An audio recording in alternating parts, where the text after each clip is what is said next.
Hello. Hi, everybody. Hey guys. How's it going?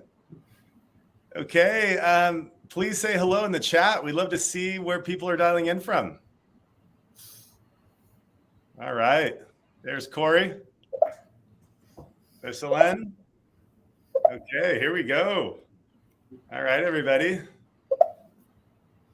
Well, this is the final AMA of the year. We're pumped. We're excited. I think many of you know Marcos. Marcos will be moderating today. We're excited to get to your questions. So it looks okay. We've got Switzerland, Texas, Richard from London, Tiago from Portugal, Fabio from Switzerland. Hello, hello, hello. In Amsterdam. Oh, Venezuela. Hi. Hola. All right. Liechtenstein representing again. We've got Marvin from Scotland. Hello, hello. All right, CM. Thank you.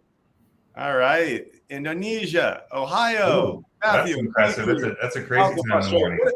Hey, doesn't everybody love crypto? I mean, we're up, all hours of the world here talking to each other. We are pumped. And by the way, I have to just say, I absolutely love this community. The community around SKALE is so engaged, passionate about what we're doing, and it's truly global. So thank you. Stan and I and Marcos just appreciate every single person's effort and participation. So Marcos, why don't you please kick us off? Yeah. So just a little housekeeping. This will be posted onto YouTube either later today or early tomorrow morning. I'm going to also push out a quick poll because we would love to hear a little bit about where you come from. We'll do that in just a little bit. And with that, I think let's just start out with our first question. So, Jack, can you please give us a quick update on the current status of SKALE? All right. Well, hey, this has been a very, very, I think the most asked question from every single person in and around the project.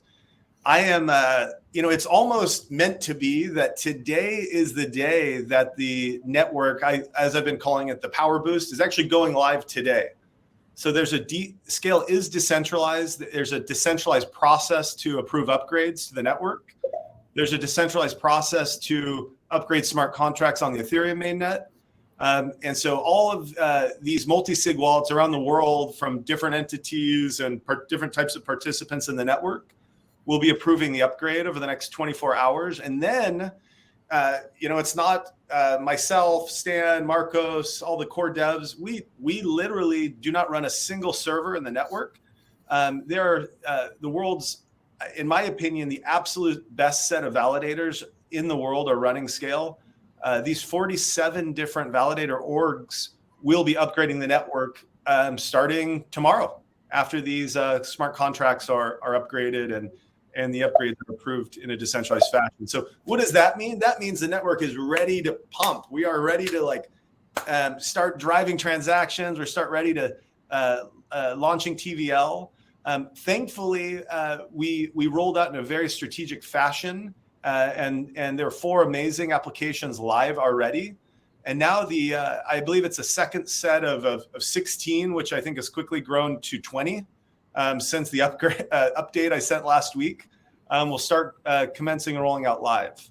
The next stage of this evolution is not just this upgrade, but there's a major product release coming later. We'll talk about that later.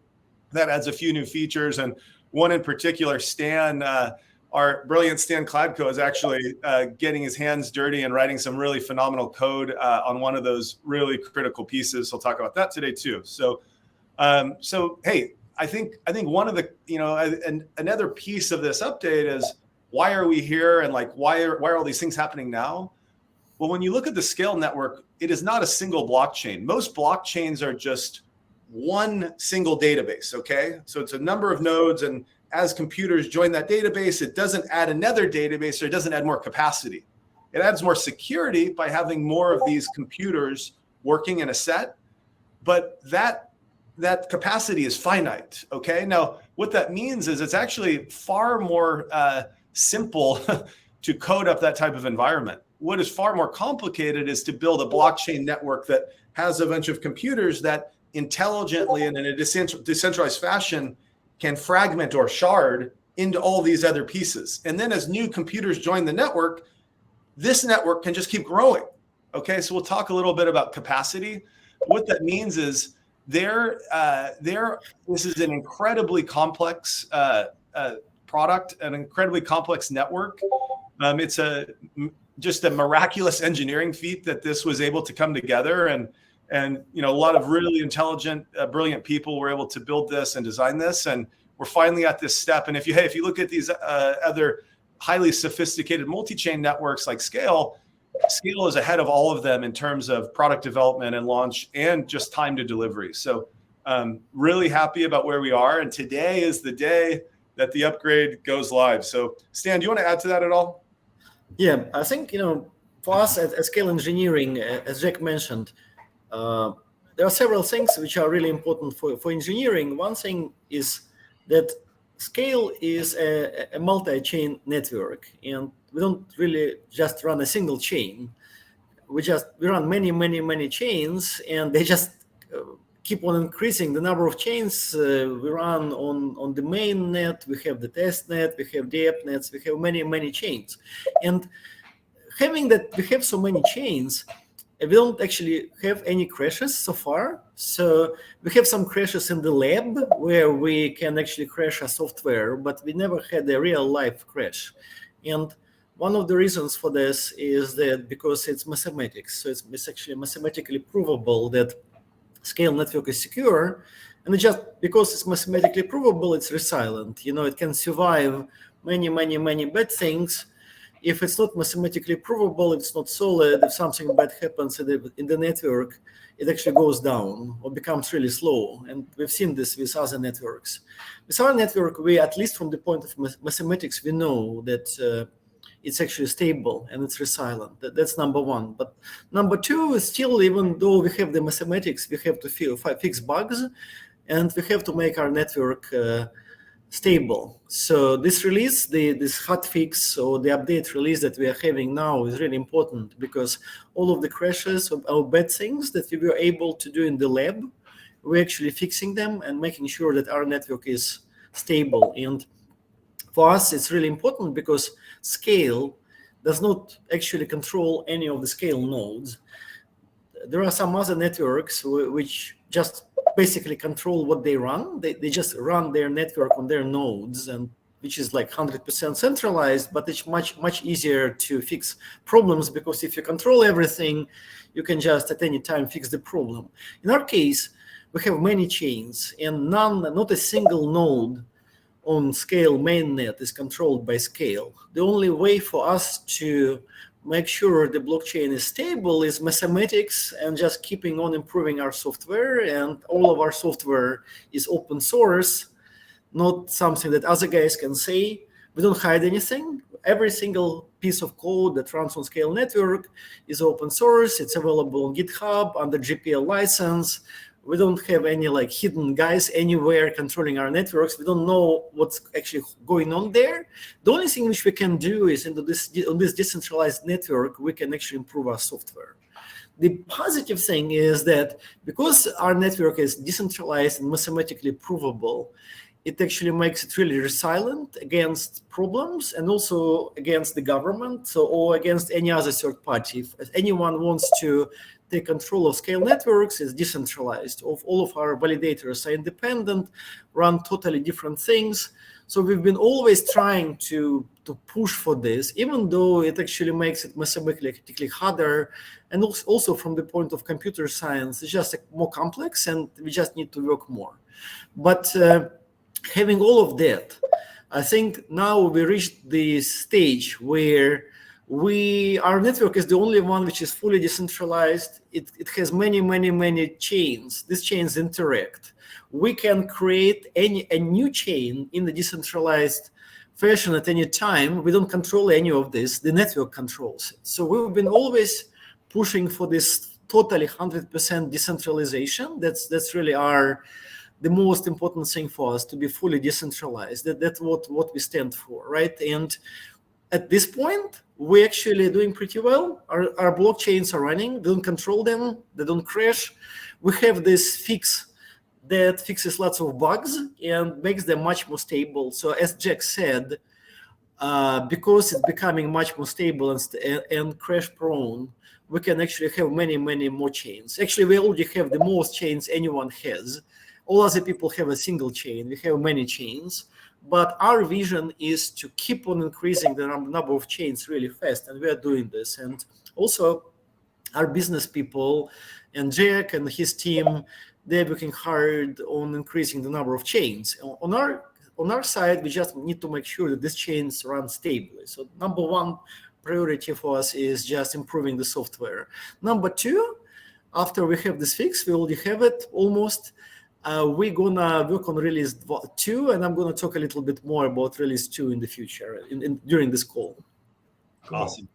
Hey, one quick other housekeeping note. So both Stan, Marcos, Livestorm has a feature where if you hit the app piece, make sure that the bell is off, because it every single person can hear the ding.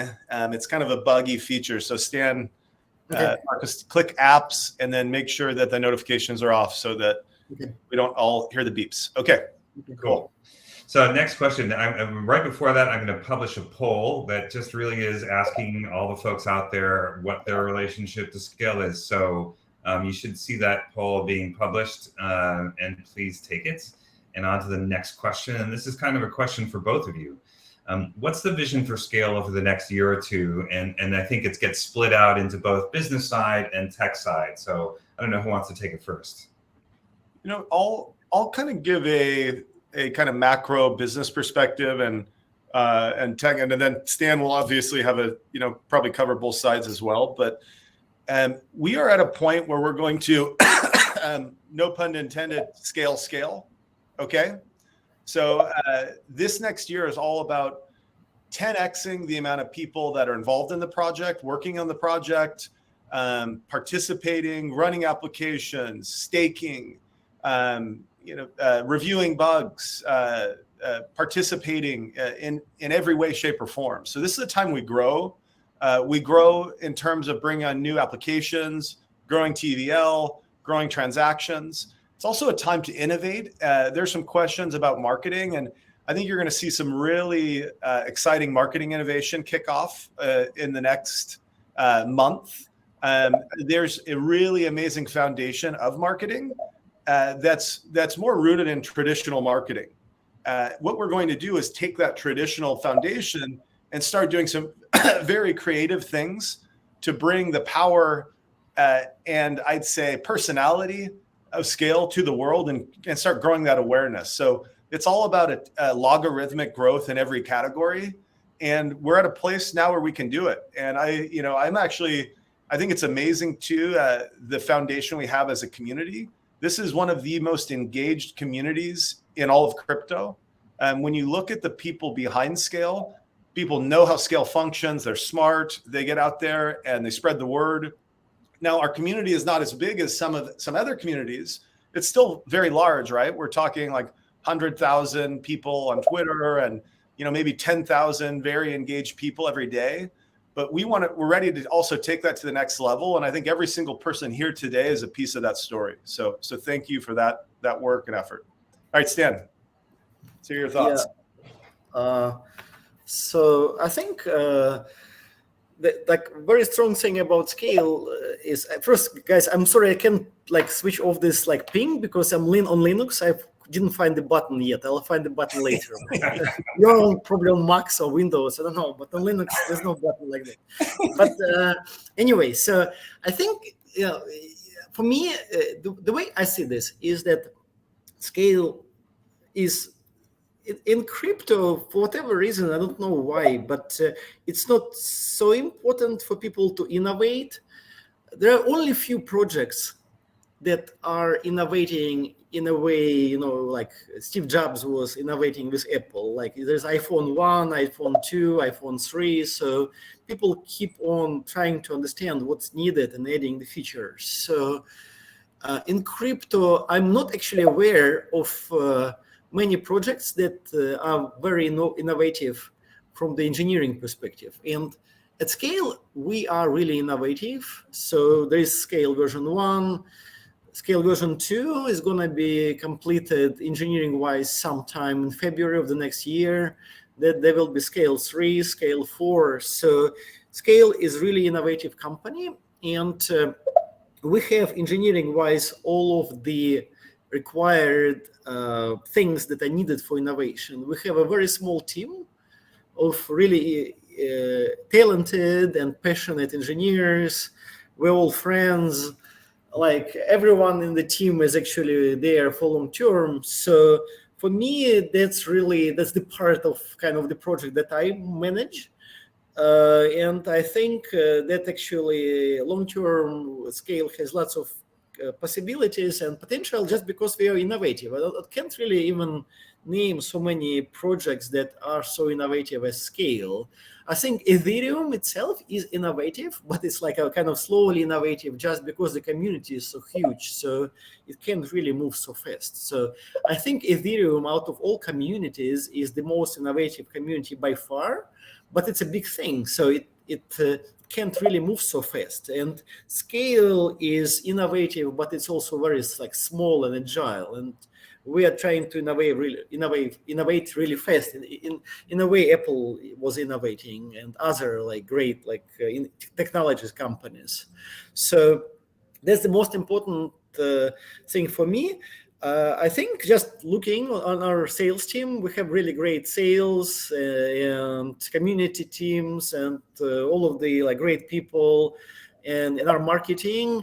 And one thing which and Jack, I think we'll talk about this more, but we are actually going to try more of innovative community things, in particular, trying to showcase our team members a little more. Because we all know that we have great team members, but people see only Jack and me and Marcos, maybe some other guys. But we actually have really, really great guys. And inside the team, we have very flat management. We don't really have like a pyramid scheme where there is like Jack and me and Marcos or whatever. Everyone is very much equal in our team. And so one big thing that is planned, as I understand, for the next year is trying to open up a little bit our team and show to the world what interesting people we have in our team. Awesome. Good job, Sam. I just realized I'm on mute, but now I'm not. So let's skip over to the next question. And I think, again, this is a dual question for both of you folks. What are SKALE's priorities right now from a tech perspective, also from a business perspective? And are these priorities you're going after when it comes to dApps and projects? So you know what, I think we can be fairly brief on this one. I think I'm going to tee Stan up just by saying the priorities are primarily in place. With this latest upgrade, we now have stable chains that are incredibly fast. Okay, and that's the main thing you need. If you can. And they're also high function, right? You can mint NFTs directly on a SKALE chain and store them. You can have zero gas fees for end users. You have full finality in less than 4 seconds, which full finality and complete finality is very different than just transaction time. And it's highly differentiated. Other blockchains, we're talking hundreds of seconds, if not tens of minutes or hours. Okay. And so there's just huge differentiated value that already exists. Now, let's talk about where we're going. There's actually some new features coming in an upcoming, like a major release. And Stan, maybe you can talk a little bit about kind of some key features that are rolling out and those priorities. Yeah, that's a great question. So engineering-wise, I can say that it's always been a huge priority for us to have a fully decentralized and open source and secure, mathematically provable project.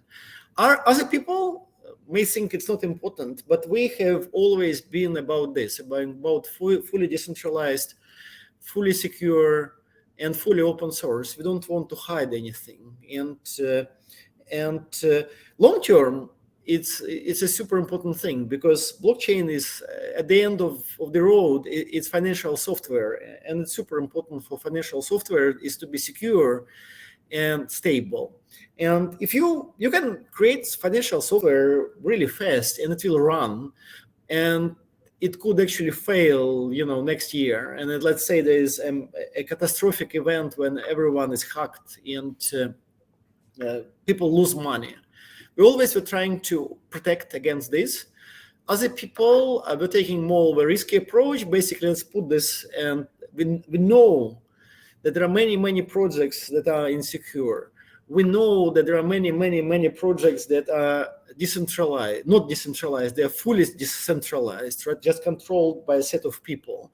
And we also know that market doesn't really care at the moment, in the sense that people are okay running things on centralized and full and not open source, closed source, non-secure projects. But the problem is it's like a black swan. People don't care about security unless a bad thing happens. So usually I've been in security for many years, and people unfortunately don't want to pay for security, but they want to pay once they lose money. And I think in many cases other projects are approaching a point where there could be a catastrophic event when people just lose lots of money, and then people will start pay attention to security, to decentralization. Bitcoin started as a very decentralized, very secure, very mathematically clean project.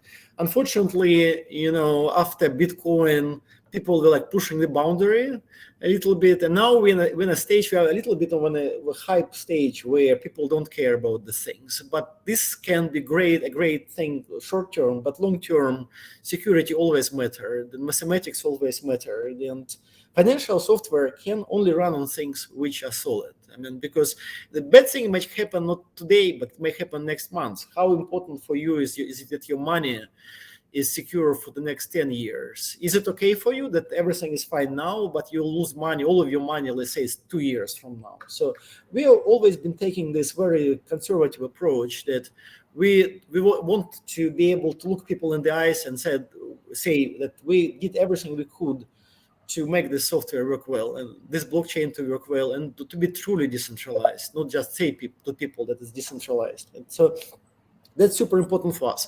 But that thing which is actually we're doing pretty well on this, I think, especially with this update. We'll probably have more bugs in the future and we'll fix those bugs. But because we have mathematical proof that our stuff is secure, the only thing we could have is bugs, and we can keep on fixing them. Other guys, lots of stuff inside of their products is random. Lots of stuff is hidden. They don't talk to people about this. They control things, all of these things. And at some point, this can actually be really bad. People can lose money. We are not willing to take this approach. We are trying to be really conservative. So that's number one. But I think for the most part, our product is already stable. Now, for the future, we are trying to be really innovative. And innovation, we're trying to always kind of keep on reimagining how the future will look like. And our current... We lost Stan. All right. Well. Okay. Well, I'll take over. I think Stan will be. You know what? That's what happens when you're running on Web 2, people. This is. All right. Hey, so let's. Just to close. Hey, we have. I think everyone heard Stan's point, and I think let's go to the next question. Yeah, works great. So. This one is actually one for you, so it works out perfectly. And by the way, these were all sort of gathered in from your questions from the audience, and we're going to get through a series of them, and then hopefully we'll kind of go as far as we can.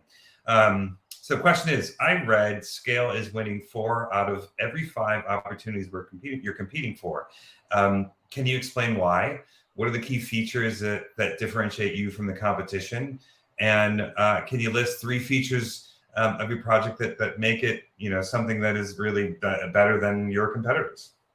Yeah. So this is actually something that I get it in my seats. I get to see this happening every day, and it's part of my job is to make sure everyone else knows this is happening. So it's unbelievable. It's an unbelievable win rate, and this means is not just every single company who reaches out to us. These are qualified leads. So if you have a project that says, hey, we are interested in running a blockchain, we're interested in doing something on Ethereum and scaling, and we get engaged, 4 out of 5 times we're getting connected with those teams, SKALE is winning. And so why is that? Okay, so number one, I think, hey, there's a phenomenal team that's here helping and supporting and delivering the message, and in terms of solutions engineering and business development and engineering support, and creating great documentation and great resources. Those things help, but what really matters, it comes down to architecture.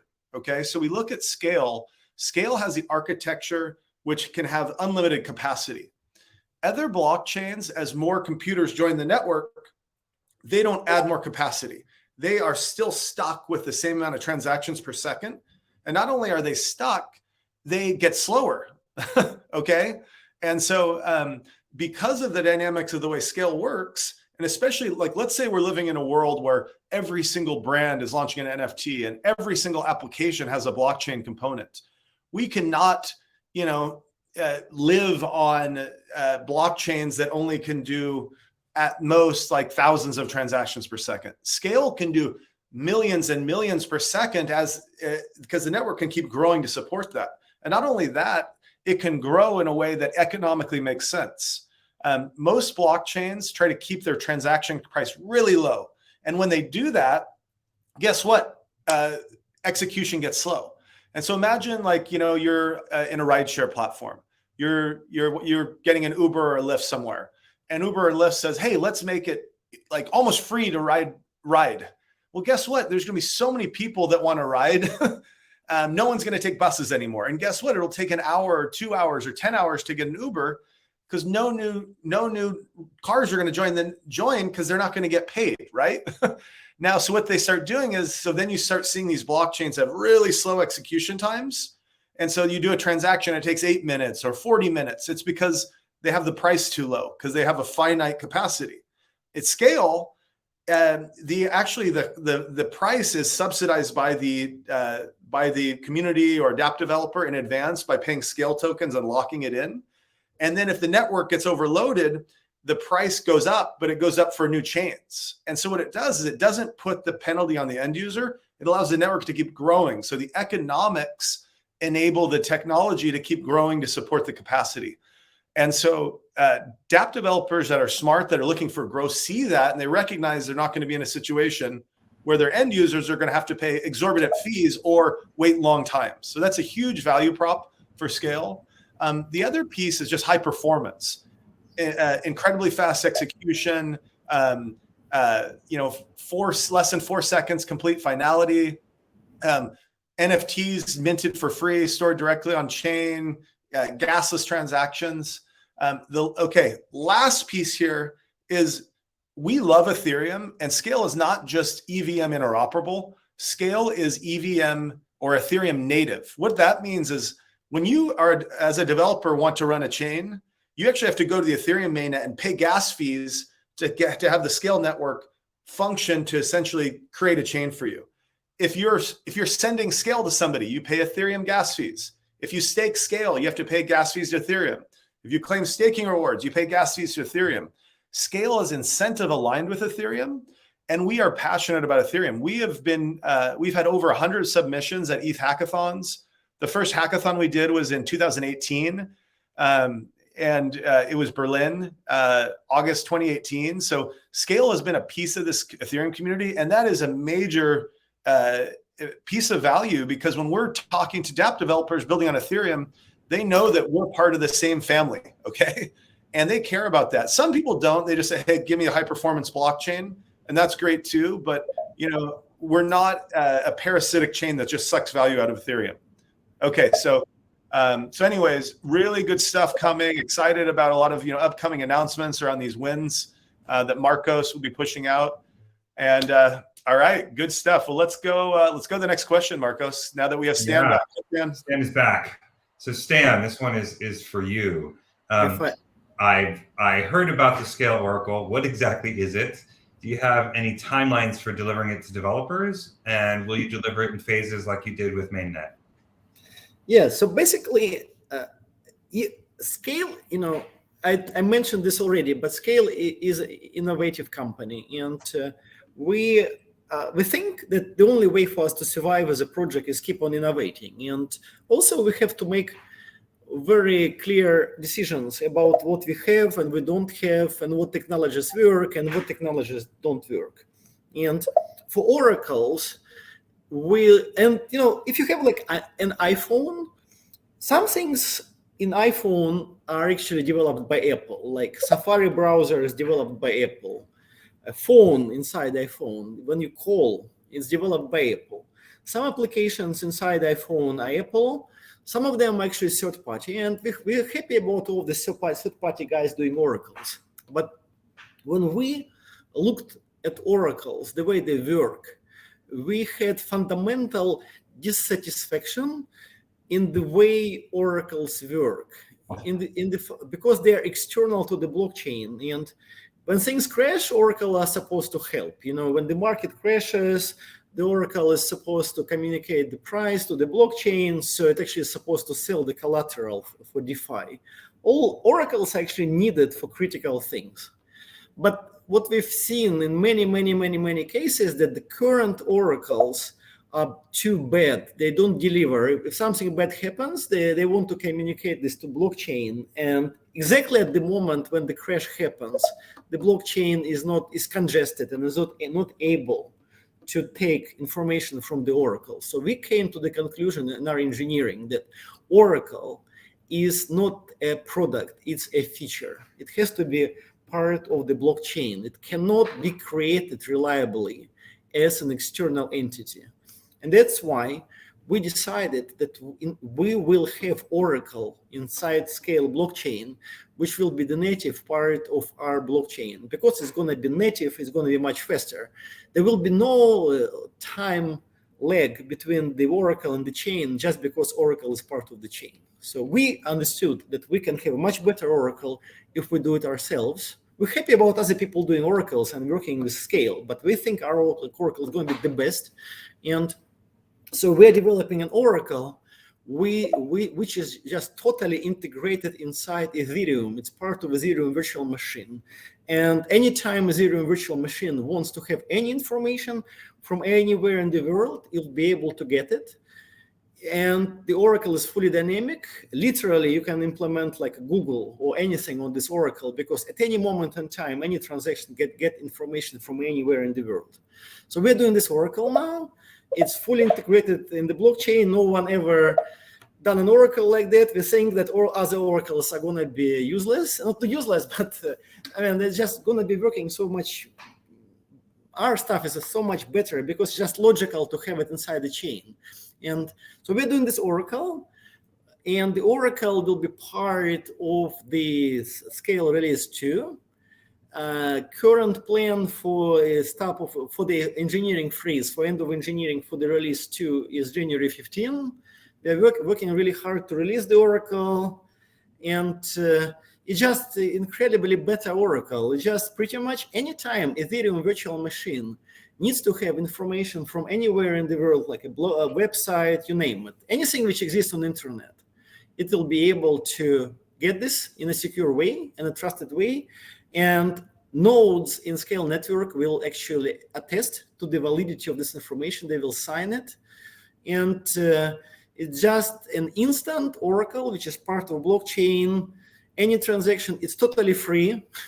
There's no charge. You don't have to have any other token. There's no lag, anything. It's just a much better oracle. And we are working really, really hard on that, partially because it's just a great oracle, we think. It's just the next generation thing. And yes. Okay, so let me add to that a little bit, because I want to try to summarize a few things Stan said there that are really, really important. So number one,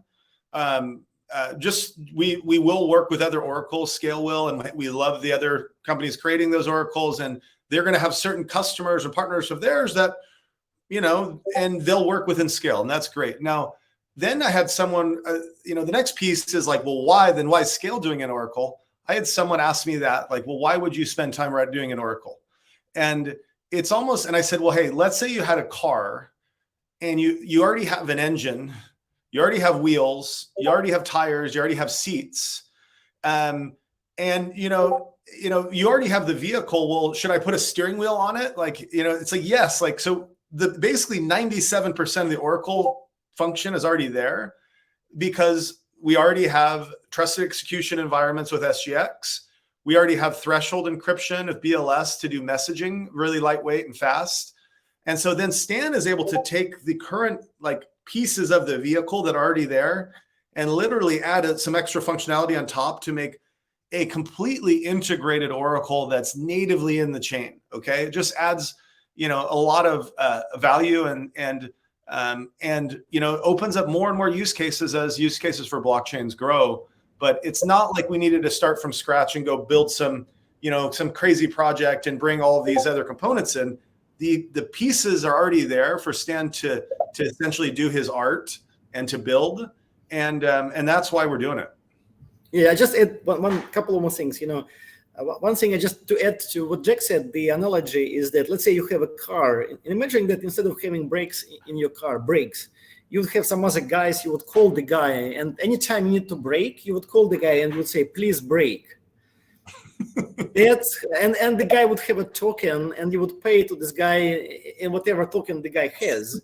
That's how the current oracles work. So would you just prefer to have brakes in your car, or have another guy who remotely controls your brake? They call the guy. Well, it's like the brake pedal. The brakes are there, but right. Exactly. Just putting a brake pedal in the yeah, and then I have another thing which I think it's a famous story. When Steve Jobs was already really sick, and the guys from Dropbox came to him, and Apple wanted to acquire Dropbox, Dropbox, the file storage company, and so they met Steve Jobs, and basically Steve Jobs said, "We want to acquire you guys."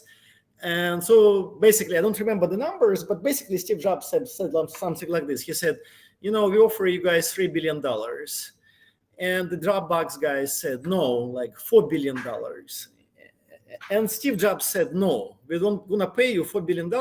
And the guys from Dropbox said, why are you not going to pay us $4 billion? And Steve Jobs said, because what you have is not a product, it's a feature. So in software, there are products and features. Some things need to be independent products, and some things work better when they are features of integrated product. And what the feeling we got was that Oracle is not a product; it's a feature. There may be a better Oracle that may be. It's like you have an iPhone. You may have to install a different browser, maybe not Safari, maybe something else, but for Oracle, because it breaks, it literally, its function is that when something goes wrong, it's the last resort. It just starts selling the collateral. In particular for DeFi, it has to be breaks that you can easily push. And if there is an external entity that pushes your breaks, and it actually happened this year, there were multiple cases where DeFi applications were crashing, people were losing billions of dollars. And oracles were not working because the network was congested. And if the oracles were part of the network, if they were native, this wouldn't happen. And our subjective determination that it has to be, we have to have it. We're happy about other guys also running their oracles on our thing, but we want to have it inside of our software. Yep. Awesome. Cool. So the next question is for you, Jack, first, and then Stan, if you want to kind of add some of your thoughts, because I know you've got some thoughts on this, that'd be great. How will Scale marketing innovate and improve in 2022? Yeah, so I already addressed this, and I'll say again, I believe there's actually a really phenomenal foundation of marketing that we're sitting on. But what we need to do is start going into this next level of crypto native marketing. So you're going to see Scale start innovative in the sense that we are going to become far more crypto native in terms of marketing outreach techniques, and as well as just leveraging social media in a much more dramatic fashion. So how do we do this? Well, we do it by adding more people to the core team. And putting more effort into getting the community involved. It's a big group effort, right? So the marketing team is tripling in size. That helps. There'll be a full-time social media strategist and implementer. And you'll start seeing Scale live dramatically more integrated across these different platforms and features. And there's so many cool things we could be doing that we're not. So this is a big fruit tree, and there's a lot of low-hanging fruit that we can grab, and that's what we're going to do. And then we also are going to do some cool stuff with video, which Stan will talk about, because if we just do what everyone else does, how are we going to be any differentiated? Well, one, hey, we're going to have, I think, just real things to market. But at the same time, we may as well get a competitive advantage by innovating on marketing as well. Stan, you want to talk about that? Yeah, we had some discussions. I'm not a marketing person, and so we had some internal, we just brainstorming, because we tried to understand what is like crypto marketing. And what we realized is that our marketing is doing well. We're doing all of the blogs and tweets and everything. But the problem is there are many other projects that are doing this. So like everyone is doing the great thing, but other guys also doing it. So the question is, what's the out-of-the-box solution that actually can help us? And one thing which we also realized, that a textual format cannot actually relay emotions. And in many cases, we had this situation where, you know, I personally was talking to people, and I was explaining things to people, like just drinking like coffee or whatever with them and just explaining things personally. I was able to relay things to them. But if I would say the same thing to Twitter, I wasn't able to do it. And I realized it's because in video or in personal life, you have emotions, and people can actually understand things better when you talk to them and when you are like physically present. At least you're on video. And on Twitter, there are many ways to manipulate things. And so we realized that because there are many things we think we know better, it's just better for us to open up more and go on video. And we know also inside of our team that we have really great team members, and it's kind of an advantage that we haven't been using so much. Because if SKALE opens up, you guys will see that we have really great, interesting people, and it actually something that differentiates us. So one thing which we will be trying to do, and one of the reasons why we weren't doing this is just because we were, especially like in engineering, we're just coding too much, and we thought it was not important. We just needed to have a better code. But now I think it's a different time, and we will try to open up and show all of our other people on video. So you won't only know about Jack and Marcos and me and Selen, and we'll actually know like all of the other 30 very strange people that work at SKALE, but very unique and talented. And you'll be able to personally attach to them and understand them. And so they will be trying to create this more of an open environment, and also an environment where it's not only us, but in the same way our community, we have now, fortunately enough, not such a huge community, but really interesting people in our community. So we've been interacting with them, but also in a textual format on Twitter mostly. And we think that if we put this on video, because it actually relays emotions, is a better way to communicate. I think you can communicate better and relay information better. So we'll be making this shift. Yeah, Stan, I think that's well said. And I think just so everyone, one other thing, I'll close with one last thing on marketing. One of the challenges with marketing is if you don't have something to market, it makes your marketing a lot more difficult. And you see a lot of crypto projects are just marketing hype, and they're just kind of these like hollow entities that are entirely marketing projects. SKALE is different, and I think we have a lot of catching up. We can still do some great things with marketing, but we have this core. There's something real here, and I see Malcolm's comments that I'm reading this. You can see it live right here. His team looked at every other solution, and SKALE literally was the only thing that could service their needs. And so when you have that type of strength, that means from a product perspective, it gives you a huge opportunity to market. And we're going to really take advantage of that next year. Cool. Okay. Awesome. So let's go on to the next one. This one is for you, Stan.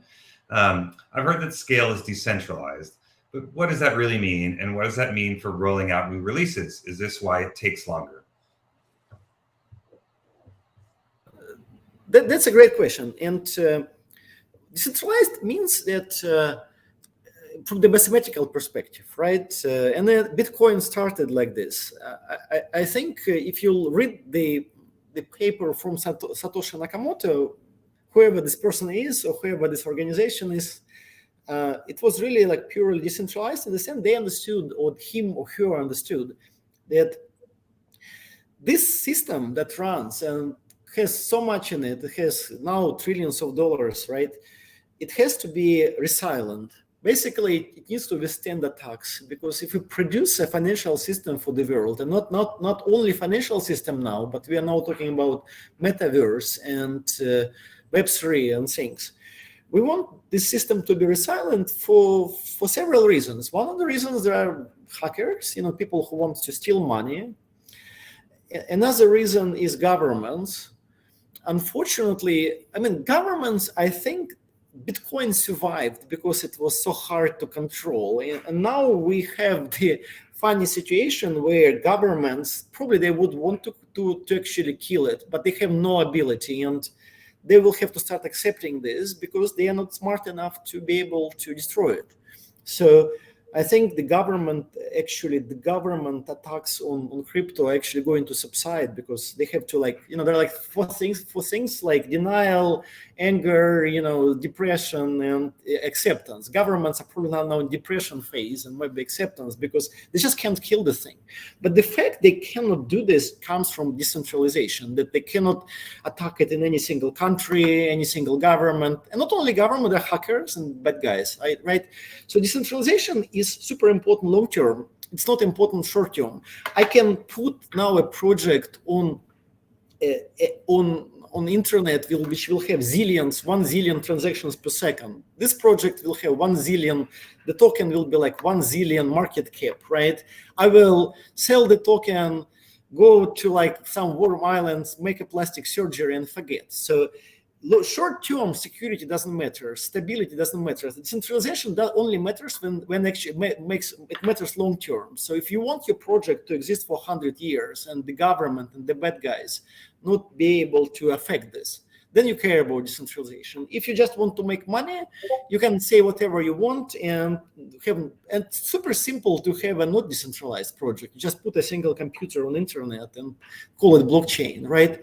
But decentralization is incredibly important long term, and this was all our position at Scale from the beginning, because we want the project to exist 100 years from now, and we don't want to wake up one morning and see it decimated, right? Or the government attacking it, or some bad guys attacking it. And, it's we just don't want to take this risk. And that's super important for us. And also, we want, in general, I found that people that like decentralization are interesting people, and we just want to work with interesting people, do interesting things. And that's like our subjective reason to do decentralization. So decentralization is important for us.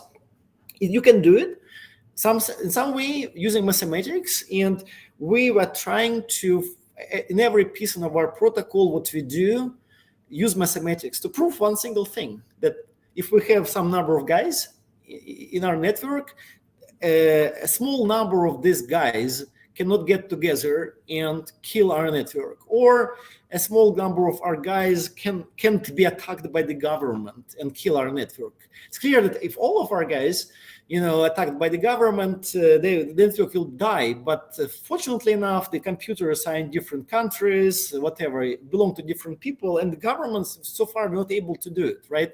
So we want to have this feature. And other people, literally now there are projects on internet or on CoinMarketCap that one single person runs a project on a single computer, and it's just totally centralized. The media is for the most part infomercials and just say whatever they're paid to say. So unfortunately, Satoshi Nakamoto wanted one thing, and temporarily we do have a little bit of a hype in the market that goes in a different direction. But long term, security always wins. And it's just, at some point there's a hacker and does a bad thing. And so we really care about decentralization. Stan, actually, I think that's actually, hey, I want to cut in here because there's a piece that is really an important part of decentralization, and that's how networks are governed. And so one of the things you'll see, and I think Moni had a question on this earlier about decentralized voting. So one of the things Scale is launching is a decentralized on-chain voting. All right. So what that will mean is, so let's say we decide let's increase staking rewards from the inflation pool. There's a current schedule that's coded in the smart contract. For that to be changed, there's a multi-sig that needs to be acted upon that's held by validators, delegators, independent engineers, foundation. There's a core team. There's all these multi-sigs held by these different people, and then they need to go implement that change. But there's a rule in SKALE that says that multi-sig will not change economic parameters without an on-chain vote. Okay, so what will happen is everyone who has a token who's staking will be able to vote and say, yes, let's make the inflation higher. Or maybe someone will say, let's make the inflation lower. Or maybe someone will have a proposal that says dApp chain pricing needs to be higher or it should be lower, right? So these economic components that impact your staking returns, validators' cut of staking returns, payments for chains, all of these different components, those need community voting. And what that does is it makes decentralization even greater. And I know there's a lot of people that are against on-chain voting, but if you don't have on-chain voting, these decisions are made behind closed doors by like 10 developers, okay? And for as much as I love Ethereum, they're really, the core devs at Ethereum are really against on-chain voting because all of a sudden these decisions can't be like hashed out, in small groups. Now there is a lot of phenomenal discussion that happens with Ethereum in the forum and ETH research, but what we do need to see is like engagement by many, many people. And so we're excited about the on-chain vote kicking off. It already is decentralized in the sense that all these different groups from all over the world are updating the product, but they will be guided very shortly by on-chain structures. Okay. Cool. All right. So I will roll us through to the next one. This one's for you, Jack. When will we start seeing dApps roll out in larger waves on mainnet? Okay, so we're starting. The upgrade is today, so get ready. You'll start seeing dApps start rolling out and rolling out and rolling out and rolling out. So get ready. Party is about to get started. And these 20 now that are going live are all have different timelines. So they'll be going live over, the next 2 months, at least from those, or 3. But there's other ones that come and say, okay, we're going live next week, or we're going live in 2 weeks. So it's really dependent on them. And the main thing everyone's been waiting on is this patch upgrade, or should we just call it I've been calling it the Power Boost. So Power Boost is going live today, and then you'll start seeing these roll out. By the way, Marcos, we've got 3 minutes, so maybe one last question. All right, that sounds great. So Stan and Jack, this is kind of for both of you. Will SKALE ever implement ZK rollups? The loaded one. Actually, yeah, I can answer this question. So if you look SKALE, we are trying to be really innovative company at SKALE. And if also, a small startup cannot create all of the technology. In most cases, it's better, like Steve Jobs used to say, right? Like great people steal technology, right? So Apple has stolen mouse, whatever, many things that Apple implemented, they were taking it. So a really great startup should be able to digest technology and suck the technology in from any source if it's a great technology. So SKALE will use anything, and including zero knowledge proofs, any mathematics that is gonna help our users and it's gonna help us to produce a great product. On the other hand, there's so many things on the market now, and many things are not really are overhyped. I think in many cases, people, especially with technologies and mathematics, in many cases the technology is in search of a use, and sometimes it's not really usable. And in particular for ZK, we looked into zero knowledge proofs for many times, and we weren't able to find a way to use them in such a way that users will love them, because in the current stage, zero knowledge proofs are really slow, and also it's not possible to run something that people love, like Solidity or Ethereum virtual machine, fully on them. So they don't allow to create a great user experience. In many cases, people, it's great mathematics, and if this mathematics would work faster and would work with EVM, we would use it. But at the moment, we are just not able to, to actually plug it in anywhere inside our product in such a way that users won't be disappointed or dissatisfied. We've seen several zero-knowledge proof products on the market already, and they have very little user traction exactly because of that. They're slow, hard to use. They don't support Solidity. They don't support what everyone in the Ethereum ecosystem loves, all of the tools and everything. So if at any moment in time there's a great mathematician that makes ZK proofs easy to use and pluggable, then we'll use them. But at this point, we are not using them, and we know that it's a big hype now. But we've seen so many hypes where people were hyping something and it didn't turn to be true. And it's very possible in technology to have things like that, because journalists, in many cases, they don't know much things, and also they just don't care about finding the truth. So at this moment in time, ZK, we don't see this as surviving. They may be a niche product, but not a great product that for everyone on the surface of the earth. Maybe, 6 months from now, there's an Einstein or, another great mathematician that somehow fixes the problems of ZK proofs. And then we at Scale will be happy to steal ZK proofs and use them. But at this point, we just making a very clean assessment of what they do, not what people hype they do, but what they actually do. We don't see them becoming mainstream. But it's an open thing. Yeah. So Stan, I think and just so everyone, just to capture the essence of that, Scale is a multi-chain blockchain network. It's actually a really phenomenal place if you needed to implement a ZK rollup to do that, but we aren't yet, because the current shape and performance of ZK is not good enough where our partners are asking for it.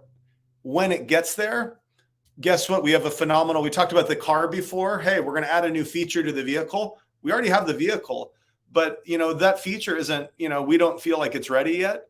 And when you look at the Scale security with BLS threshold signatures, we feel like the current product is already there. The current implementations of ZK rollups do not give a performance advantage over the Scale consensus and BLS threshold signature scheme. Okay, good.